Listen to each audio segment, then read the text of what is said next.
All, welcome to our channel. ఈ క్లాస్లో వచ్చేసి మనము డిఎడ్కి సంబంధించిన సైకాలజీ అకాడమిక్ బుక్లో మనము లాస్ట్ వీడియోలో మనం పెరుగుదల వికాసం అనే టాపిక్ గురించి చూసాము కదా, భావన గురించి చూసాము కదా. ఈ క్లాస్లో మనము వికాస సూత్రాల గురించి చూద్దాము. దీంట్లో మినిమం 1 or 2 బిట్స్ అయితే కంపల్సరీ వస్తుంది. ఈ టాపిక్ నుంచి చూడండి. వికాస సూత్రాలు అంటే ఏమేమి ఉన్నాయి ఏంటి అనేది చూడండి.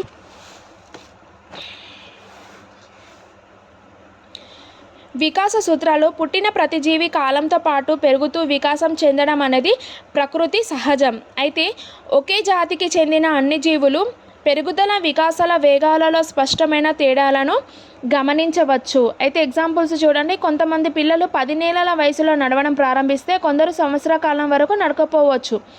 అయితే ఇక్కడ ఒక విశిష్టత ఏమిటంటే ఒకే జాతికి చెందిన అన్ని జీవులు పెరుగుదల వికాసంలో కొన్ని నిర్దిష్టమైన సూత్రాలను మనం గమనించవచ్చు. అవేంటి చూద్దాము. వికాసం అవిచ్ఛిన్నంగా సాగుతుంది. అంటే వికాసం నిరంతరం జరిగే ప్రక్రియ కాబట్టి ఇది మనిషి జీవిత కాలంతో పాటు అనేక మార్పులను చెందుతూ ఉంటుంది. వికాసం అనేది అవిచ్ఛిన్నంగా అంటే నిరంతరంగా కొనసాగే వికాసం అనేది నిరంతరంగా కొనసాగే ప్రక్రియ, విచ్ఛిన్న ప్రక్రియ. నెక్స్ట్, వికాసం ఒక ఖచ్చితమైన నమూనాను అవలంబిస్తుంది. అంటే తిన్నగా క్రమబద్ధంగా సాగుతూ ఒకే జాతికి చెందిన వివిధ జీవుల వికాసం వేగంలో తేడాలు ఉన్నప్పటికీ వాటిలో ఖచ్చితమైన నమూనాను సాగుతుంది. అంటే ఎగ్జాంపుల్ చూడండి. మనిషిలో భాష వికాసం మొదట ముద్దు పలుకులతో ప్రారంభమై క్రమంగా సంభాషణల తర్వాత సంక్లిష్టమైన భాషా నైపుణ్యాలను వైపు సాగుతుంది. అంటే క్రమ పద్ధతిలో క్రమానుగతం అంటే క్రమ పద్ధతిలో జరుగుతుందన్నమాట. ఇప్పుడు పిల్లవాడు అంటే LSRW ఫస్ట్ వినడము, తర్వాత భాషణము, తర్వాత మాట్లాడము, తర్వాత రాయడము, ఇలా లైన్ టు లైన్ క్రమంగా జరగడం వికాసం ఖచ్చితమైన నమూనాలో జరుగుతుంది. అయితే వికాసము నెక్స్ట్ థర్డ్ది పెరుగుదల వికాసం అన్ని దశలో ఒకే విధంగా సాగదు. అంటే ఒకే విధంగా ఉండదన్నమాట. వికాసం నిరంతరం కొనసాగుతున్నప్పటికీ బాల్యంలో జరిగే మార్పులతో పోలిస్తే నవజాత శిశువుల వికాసం అనేది వేగవంతంగా సాగుతుంది. నవజాత శిశువు అప్పుడే పుట్టిన బిడ్డలలో వికాసం అనేది ఎక్కువ వేగంగా సాగుతుంది. నెక్స్ట్, వికాసంలో వైయక్తిక భేదాలు ఉంటాయి. అంటే గుణాత్మక చేంజెస్ ఉంటాయి కదా. వికాసం ఒకే నమూనాలో సాగినప్పటికీ వికాసం అందరిలోని వేగంతో గుణాత్మకంతో సాగదు. ఉదాహరణకు ఎగ్జాంపుల్ ఒక శిశువు 5 నెలల వయసులో పాకడం ప్రారంభిస్తే వేరొక శిశువు 6 నెలల్లో పాకపోవచ్చు. దీనిలో మానసిక, సాంఘిక, ఇతర వికాసాలలో కూడా గమనించవచ్చు. అంటే వికాసంలో వైయక్తిక భేదాలు ఉంటాయి. వికాసం ఒక ఖచ్చితమైన దిశగా సాగుతుంది. చెప్పాను కదా ఇందాక క్రమంగా జరుగుతుందని. అది ఖచ్చితమైన దిశగా సాగుతుంది. దీనిలో 2 ఉపసూత్రాలు ఉన్నాయి. మొదటి శిర పాదాభిముఖ సూత్రం. అంటే వికాసం అనుదైర్ఘ్య పద్ధతిలో శిరస్సు నుంచి పాదాభిముఖంగా జరుగుతుంది. అంటే శిశువు మొదట తన తలను నిలిపిన తర్వాత నడుము నిలిపి కూర్చోవడం, తర్వాత కాళ్ళు నడపడము, ఈ విధంగా ప్రారంభిస్తారు. అంటే శిరోపాదాభిముఖాన అంటే మొదట శిశువు, తర్వాత మొండెము, కాళ్ళు చేతులు పైనుంచి కిందికి అన్నమాట. నెక్స్ట్ తర్వాత రెండవది సమీప దూరస్థ వికాస దశ. సమీప దూరస్థ దిశ అంటే మొదట శిశువు పెద్ద కండరాలపై అదుపు వస్తుంది, తర్వాత చిన్న కండరాలపై అదుపు వస్తుంది. ఉదాహరణకు ముందుగా శిశువు భుజం కండరాలు, తర్వాత చేతి కండరాలు, తర్వాత వేళ్ళపై అదుపు వస్తుంది. దీనికి ఆపోజిట్ అన్నట్టు. నెక్స్ట్, వికాస పరస్పర సంబంధంగా కొనసాగుతుంది.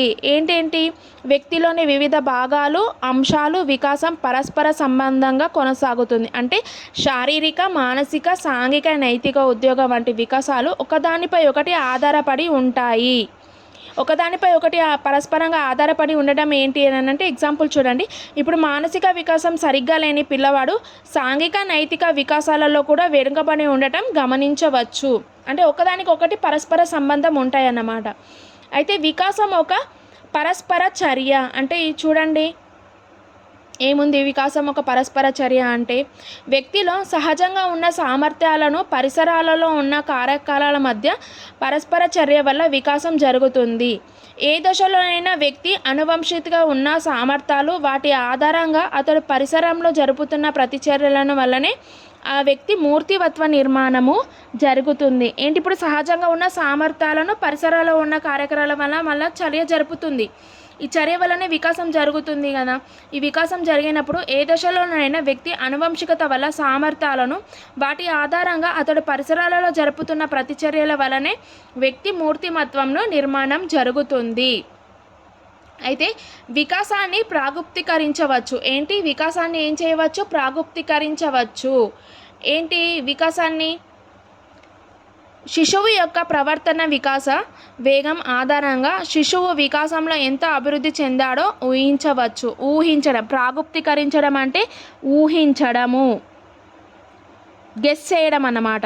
ఎగ్జాంపుల్ ఏంటి? 2 సంవత్సరాల వయసులో పిల్లవాడి ఎత్తు ఆధారంగా 20 సంవత్సరాల వయసు దాటి ఆ పిల్లవాడు ఎంత ఎదుగు ఉండవచ్చు అనేది అంచనా వేసి చెప్పవచ్చు. ఇదే మానసిక వికాసాన్ని కూడా అంచనా వేయవచ్చు. నెక్స్ట్ 9వది ఏంటి? వికాసం సంచితమైంది. శిశువు ఎదుగుదలలో కొన్ని మార్పులు హఠాత్తుగా సంభవించినట్లు మనకు కనిపిస్తాయి. సడన్గా జరిగిపోతాయి కదా, చేంజ్ అయినట్టు అది. అయితే ఎగ్జాంపుల్స్ ఏంటి? శిశువు పలికిన మొదటి పదం హఠాత్తుగా పలికినట్లు మనకు అనిపించినప్పటికీ దానికి కారణమైన ఎన్నో అంశాలు అంతర్గతంగా మార్పు చెందుతూ హఠాత్తుగా ఆ మార్పులను ఫలితాన్ని గమనిస్తాం. ఇలా మనలో జరిగే ప్రతి మార్పు పెరుగుదల అనుభవాల పరిమాణమే. నెక్స్ట్ 10వది వచ్చేసి వికాసం సాధారణ దిశ నుంచి నిర్దిష్ట దిశగా సాగుతుంది. ఏంటిది? దీని గురించి ఇప్పుడు వ్యక్తి ఏ రకమైన వికాసాన్ని అయినా మనం పరిశీలించినట్లయితే అది సాధారణ దశ నుంచి నిర్దిష్ట దశగా సాగుతుంది, అవగాహన అవుతుంది. ఎగ్జాంపుల్స్ ఏంటి? శిశువు ఏదైనా వస్తువును పట్టుకోవాలంటే మొదట మొత్తం చెయ్యి ఉపయోగిస్తాడు, తర్వాత చేతి వేళ్ళతో పట్టుకుంటాడు. ఇంకా సూక్ష్మమైన చర్యలు అంటే పెన్సిల్ పట్టుకోవడం, రాయడం అనేది ఇంకా తర్వాత దశలో జరుగుతుంది. అంటే ఒక దశ నుంచి నిర్దిష్ట దశగా సాగుతుంది.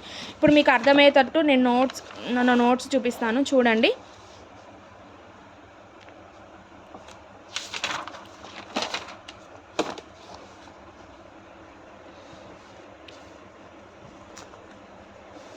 ఇక్కడ చూడండి, వికాస నియమాలు, చైల్డ్ డెవలప్మెంట్ ప్రిన్సిపల్స్. మనోవిజ్ఞాన శాస్త్రవేత్తలు 100 మంది శిశువుల వికాసాన్ని పరిశీలించి మానవ శిశువు వికాసంలో 10 నియమాలను ప్రకటించారు. అవేంటి? వికాసం అవిచ్ఛిన్న ప్రక్రియ అంటే నిరంతరం జరిగే ప్రక్రియ.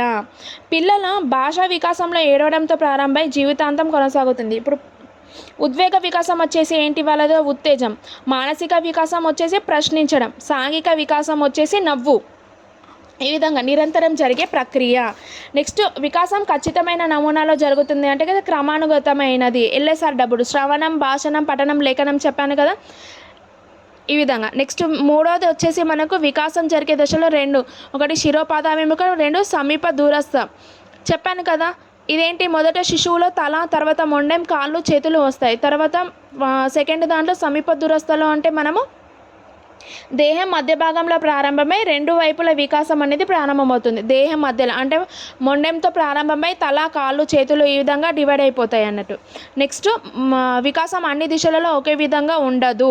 4th వన్ అనేది ఏంటి? ఒకే విధంగా ఉండదు. చూడండి, శైశవ దశలో ఏకంగా జరిగితే బాహ్య దశలో మాత్రం నెమ్మదిగా స్తబ్దంగా ఉత్తర బాల దశలో స్తబ్దంగా ఉంటుంది వికాసం అనేది. వికాసం వైయక్తిక భేదాలను ప్రదర్శిస్తుంది. అంటే చేంజెస్ ఉంటాయి కదా. ఇప్పుడు ఒకటే రోజున పిల్లవాడిలో 6వ నెలలో పిల్లల దంతాలు రావడం ప్రారంభమైతే 2వ పిల్లవాడిలో మాత్రం 8వ నెలలో దంతాలు రావడం ప్రారంభమవుతుంది. ఈ విధంగా వికాసం పరస్పర సంబంధంగా ఉంటుంది, ఒకదానికొకటి సంబంధం ఉంటుంది. వికాసం పరస్పర చర్యగా ఉంటుంది అంటే అనువంశికత, పరిసరాలకు అనుగుణంగా రెండిట్ల ప్రభావం ఉంటుంది అన్నమాట. నెక్స్ట్ 8th వన్ వచ్చేసి ఏంటిది? వికాసం సరళ నుండి సంక్లిష్టం వైపు కొనసాగుతుంది. ఇది వికాసం సంచిత ప్రక్రియ అంటే శిశువులో బయట కనిపించే ప్రతి ప్రవర్తన అంతర్గతంగా జరిగే పరపులకు ఫలితం అవుతుంది. ఇప్పుడు పిల్లలు గుణకారాలు, భాగాహారాలు చేయగడం, గుణితాలు చదవగలడం ఇవి అన్నమాట. నెక్స్ట్ వికాసాన్ని ప్రాగుప్తీకరించడం అంటే ఊహించడం, అంచనా వేయడము. నెక్స్ట్ టాపిక్ వచ్చేసి మనము అనువంశికత, పరిసరాలపై పెరుగుదల, వికాసం, పరిపక్వత ఏ విధంగా ఉందో అనేది చూద్దాము.